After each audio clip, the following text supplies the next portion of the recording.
안녕하세요. 오늘 저희 손에 들린 이 자료 뭉치, 바로 청취자께서 보내주신 삼국유사 기록입니다. 네, 반갑습니다. 요청하신 대로 고구려의 시작, 그 시조 주몽의 건국 신화 속에 숨겨진 상징과 의미를 한번 깊이 파헤쳐보려고 합니다. 자료 보니까 특히 주몽이 강을 건너는 기적, 그 어별성교 부분에 밑줄을 쫙 쳐두셨더라고요. 그 장면이 워낙 극적이니까요. 맞아요. 그 장면이 담고 있는 진짜 의미까지 오늘 확실하게 짚어드리겠습니다. 단순히 옛날 이야기를 훑는 게 아니고요. 그렇죠. 한 나라의 건국 서사가 얼마나 정교하게 설계됐는지 그 코드들을 하나씩 해독해보는 시간이 될 겁니다. 자, 그럼 알에서 태어난 영웅의 이야기, 그 첫 페이지를 함께 넘겨볼까요? 역시 모든 영웅서사의 시작은 출생의 비밀이죠. 빠질 수가 없죠.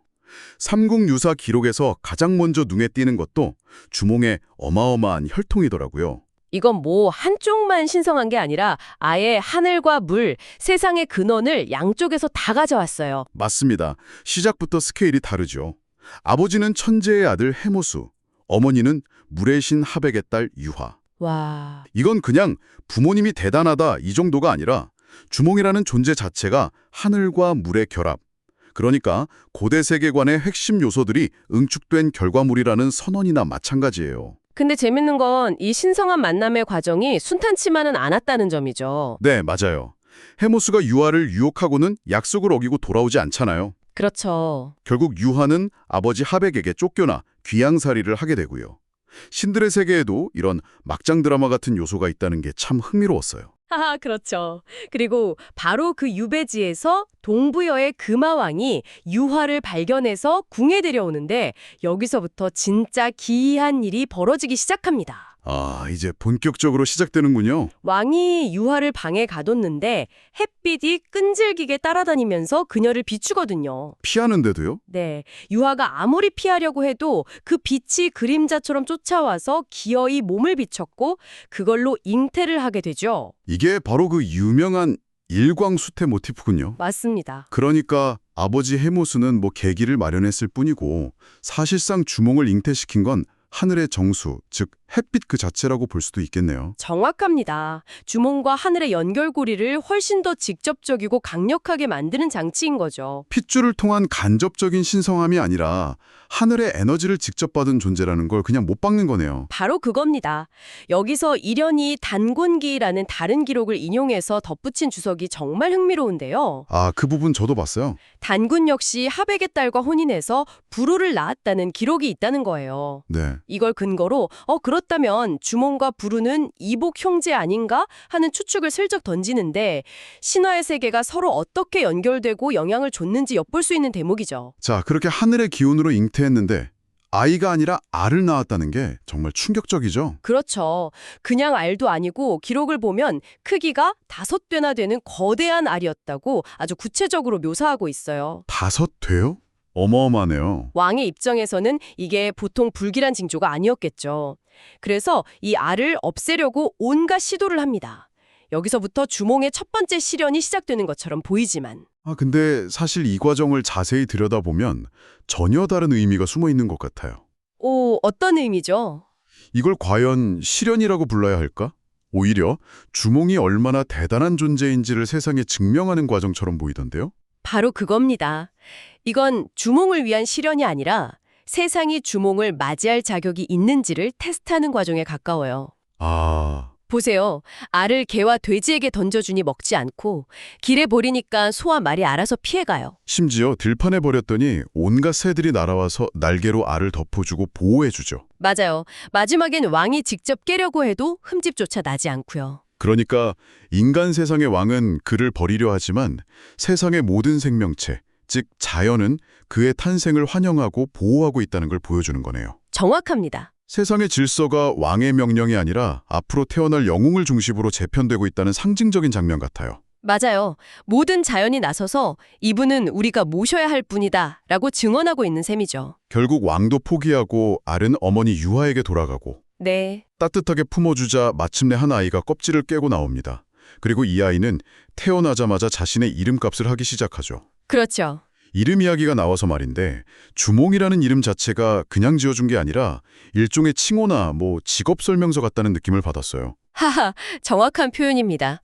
아이가 불과 7살 때 스스로 활과 화살을 만들어 쌌는데 백발백중이었다고 해요. 7살에요? 네, 당시 부여의 말로 활을 잘 쏘는 사람을 주몽이라고 불렀는데 그 능력이 너무나 뛰어나서 그게 그대로 이름이 된 거죠.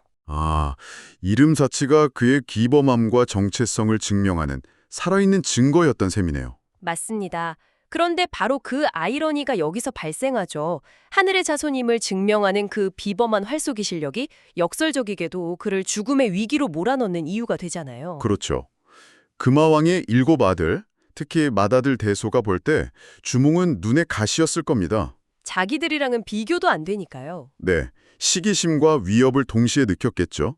결국 아버지에게 주몽은 사람이 낳은 자가 아니니 후환이 두려우니 없애버리시죠라고 대놓고 말하기까지 합니다. 왕이 그 말을 바로 듣지는 않고 대신 주몽에게 말을 기르는 임무를 맡기죠. 네, 여기서 주몽의 또 다른 능력, 즉 지략의 빛을 발하는 일화가 정말 인상 깊었어요. 네, 단순히 힘만 센 영웅이 아니라는 걸 보여주는 대목이죠.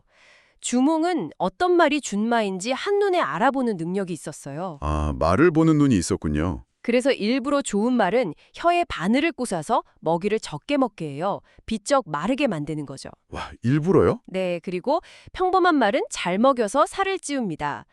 나중에 왕은 당연히 살찐 말을 자기가 갖고 볼품없이 마른 준마는 주몽에게 주죠. 미래의 탈출을 위해 최고의 이동수단을 미리 확보해두는 치밀함을 보여준 거네요. 그렇습니다. 결국 왕자들의 음모가 노골적으로 변하자 어머니 유화가 탈출을 결심시키는 장면도 참 감동적이에요. 그렇죠. 너의 재주와 지략으로 어디를 간들 성공하지 못하겠느냐라며 아들의 등을 떠밀어주죠. 그 길로 주몽은 자신을 따르던 오이, 마리, 첩보와 함께 남쪽으로 향합니다. 하지만 곧 엄수라는 거대한 강에 가로막히고 뒤에서는 추격병들이 쫓아오는 절체절명의 위기 상황에 놓이죠. 여기가 바로 이 신화의 클라이맥스입니다. 맞습니다. 모든 희망이 사라진 듯한 그 순간 주몽이 하늘을 향해 외치죠. 아, 이 대목. 나는 천재의 아들이요, 하백의 외손자다. 오늘 도망치는데 추격자들이 닥치려 하니 어찌하면 좋은가. 바로 그 외침이죠. 자신의 혈통을 선포하면서 하늘과 물 양쪽에 동시에 도움을 요청하는 거잖아요. 자신의 근본을 바탕으로 기적을 요구하는 장면이죠. 그리고 그 외침에 강이 응답합니다. 갑자기 수많은 물고기와 자라떼가 물 위로 떠올라서 서로 몸을 촘촘히 이어 거대한 다리를 만들어주죠. 와, 청취자께서 밑줄 그어두셨던 바로 그 어별성교의 기적입니다. 이게 그냥 우연히 일어난 기적이 아닌 거네요, 그러니까. 그럼요.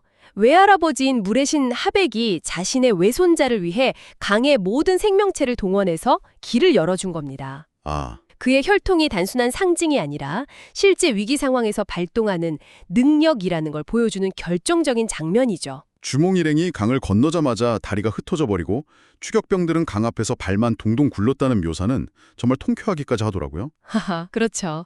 하늘의 보호와 물의 도움으로 모든 위기를 극복하고 마침내 새로운 땅에 도착하게 되는군요. 네, 졸본 땅에 도착해서 나라의 귀틀을 세우기 시작합니다. 처음부터 화려한 궁궐을 주인 건 아니었어요.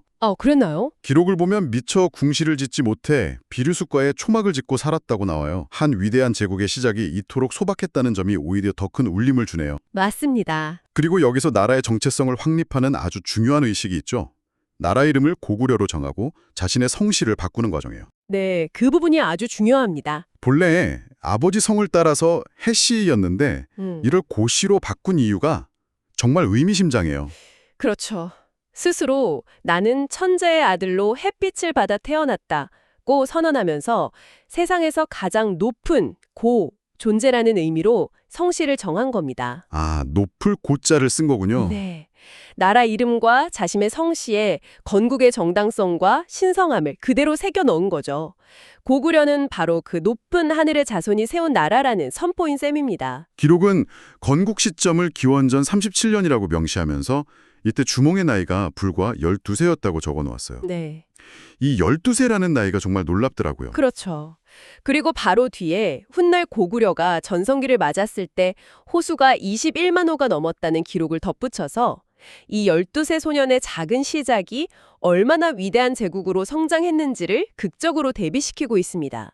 그런데 삼국유사의 재미있는 점은 여기서 이야기를 끝내지 않고 이런 버전의 이야기도 있더라면서 또 다른 기록을 소개해준다는 거예요. 네, 일종의 보너스 트랙처럼요. 맞아요, 맞아요. 주림전이라는 문헌을 인용하는데요. 이야기가 아주 비슷하면서도 미묘하게 다릅니다. 여기서는 불호왕의 시녀가 하늘의 기운으로 잉태하자 왕이 아이를 죽이려 해요. 아, 여기도 버려지는군요. 네. 그런데 아이를 돼지우리에 버리니 돼지들이 입김으로 따뜻하게 해주고 마구간에 버리니 말이 젖을 먹여 살려냈다고 하죠. 동물들이 또 보호해주네요. 맞습니다. 이 아이가 결국 자라서 부여의 왕이 되었다는 이야기입니다. 주인공의 이름이나 배경은 좀 다르지만 핵심 구조는 똑같네요. 비정상적인 잉태, 태어나자마자 버려지는 시련, 그리고 동물의 보호를 받아 살아남는 영웅. 맞습니다. 이련도 이 기록이 바로 동명제, 즉 주몽이 졸본부여의 왕이 된 이야기라고 해석을 덧붙입니다. 아, 이걸 통해 우리는 주몽 신화가 단 하나의 고정된 이야기가 아니라 비슷한 핵심 모티프를 공유하는 여러 버전의 이야기들이 서로 영향을 주며 전승되어 왔다는 걸 알 수 있죠. 신화가 살아있는 생물처럼 계속 변주되었다는 증거군요. 그렇죠. 자, 오늘 우리가 깊이 파고든 주몽 신화를 한번 정리해 볼까요? 몇 가지 핵심 코드가 뚜렷하게 보이네요. 네. 첫째, 하늘의 아들이자 물의 외손자라는 세상의 근원을 모두 가진 신성한 혈통. 그렇죠. 둘째, 인간이 아닌 알에서 태어나고 자연의 보호를 받으며 비범함을 증명하는 난생설화와 시련의 극복. 그리고 위기의 순간 혈통의 힘으로 물고기와 자라의 다리를 만들어내는 어별성교의 기적. 마지막으로 나라 이름 고구려와 성씨 고의 건국의 정당성과 하늘의 자손이라는 정체성을 아로새긴 상징성까지. 이 모든 장치들이 하나로 모여서 고구려라는 나라와 시조 주몽이 얼마나 신성하고 정통성 있는 존재인지를 증명하는 하나의 거대한 건국 서사시를 완성하고 있는 거군요. 그렇습니다. 이건 단순한 옛날 이야기나 판타지가 아니에요.